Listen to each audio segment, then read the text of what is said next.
I came to view staying present as one part of a dance. Not being present is just as much a part of the dance as being present is. They're not opposing forces, they're complementary ones.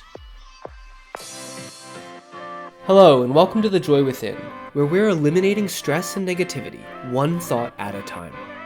I'm Kyle Greenfield, and I'll be your guide as we explore how to be calm, confident, and happy in our crazy modern world. Join us each week as we dive into some of the biggest ideas in spirituality and personal development. We'll learn what it takes to gain control of your own mind, master your mood, and navigate the many ups and downs along the way. Visit thejoywithin.org to get started so you can become the calm, confident, and happy person you truly deserve to be.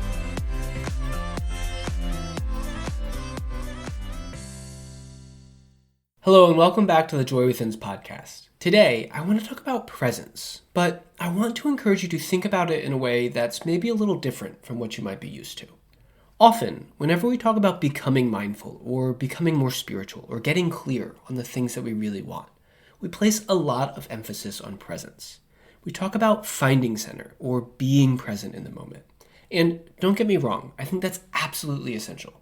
But sometimes we talk about it in a way that implies that not being present is bad. Like we are somehow wrong for having errant thoughts that come in and steal our focus away from the now moment. And I want to encourage you to challenge that belief. I know I definitely went through a phase, actually a lot of phases, when if I wasn't present, I would start to beat myself up for not being present. And as my awareness of my thoughts increased, that tendency actually worsened for quite a long time. Because it's like I became hyper aware of all of the times I wasn't actually that centered. And since my mind had set this goal of staying present, all of those moments of feeling off center would stir up more thoughts that would just keep me off center. It's like the mind says, oh, hey, you've got this goal to be present, but you're not, so you suck. And that cycle would just perpetuate itself. Now, I know I'm being a bit tongue-in-cheek here, but the point is, this is what that little negative voice does. It latches onto something that it can use to keep pulling us off center, even if that thing is the very sense that we should be centered when we're not. Over time, I've realized that the only way out of that trap is to stop seeing those errant thoughts as bad. And I came to view staying present as one part of a dance, that not being present is just as much a part of the dance as being present is. They're not opposing forces, they're complementary ones. We step forward and we step back, we step right and then left, over and over and over again, because that's the dance. And I started to view the real sweet spot, not just as that feeling of being centered, but the feeling of moving into that centered state. Just as the point of dancing isn't to have danced, the point is to dance.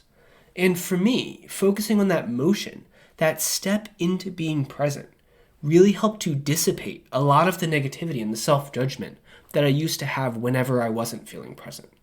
So that little negative voice switched from saying, hey, you're not present, again, you're terrible at this, to, hey, you're not present, but now we get to take that step again. And that's really juicy. That's really fun. And I found that switching the narrative in this way shifted my focus. And I think this is really important because we're all human. We are all always getting pulled off center. So we have to frame our thoughts in a way that allows that to be okay. We center, we stray, we return. That's the dance. And it means that the question that we should really be asking ourselves is not, how do I stay centered all of the time? It's not, how do I order my life to be as perfect as possible so that nothing bad ever happens and I can stay in that zone and not ever get thrown off ever again? That's the wrong question. A better question is, how can I get really good at coming back to center? How can I get better at noticing when I stray, so I can return more quickly and more effortlessly? Questions like that put the power back within our control. Because rather than trying to control the impossible and rearrange the entire world, we can create a game that is winnable. There are a lot of ways to find center. there are a lot of ways to catch and reframe our thoughts. And if we can just relax into that idea, if we can recognize our own imperfections as part of the game, if we can see our humanness as part of the path towards our own awakening, then doing that isn't a burden. It's actually fun. And the good news is that there will always be those stray negative thoughts, which means that we get to dance this dance every single day. Listen to how I said that. We get to do it. Because with the right frame, that motion into is the best part of the process. So to help you apply this idea, I just want to give you a simple action. Just take a moment to reflect on whether you're guilty of beating yourself up for getting thrown off center, or for not being present as often as you think that you should be. Just notice if you ever do that. And know that it's okay. I think most of us that are on a mindful path have been through this at some point. If you are guilty of this, the first step is simply to reassure yourself that you are not off track. Then, start to shift your goal very slightly from a goal of being present to one of becoming present. It's such a subtle distinction, but it has a completely different energy to it.